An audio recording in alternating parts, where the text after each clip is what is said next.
இதுல என்ன நம்ம புரிஞ்சுக்க வேண்டியது இருக்குன்னா, ஒரு எந்த ஒரு பெண்ணுமே இந்த காலத்து பெண்களுமே ஒரு சிறிய ஒரு அ ஒரு மன வேறுபாடுனால, ஒரு கான்ஃப்ளிக்ட்னால குடும்பத்த விட்டு வெளியில வந்து தற்கொலை செய்து கொள்ளும் அளவுக்கு செய்திருக்க மாட்டார்கள்.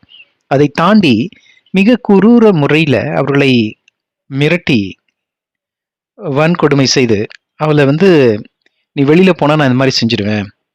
இதெல்லாம் அவர்கள் வந்து திட்டமிட்டு சதி செய்திருக்கிறார்கள். இதுல நான் எப்படி சொல்றேன்னா, 3 குறிப்பு அவருடைய மரண வாக்குமூலத்துல குடுத்திருக்கிறார். 1 உடல் ரீதியாக தாக்குதல் நடக்கப்பட்டிருக்கிறது.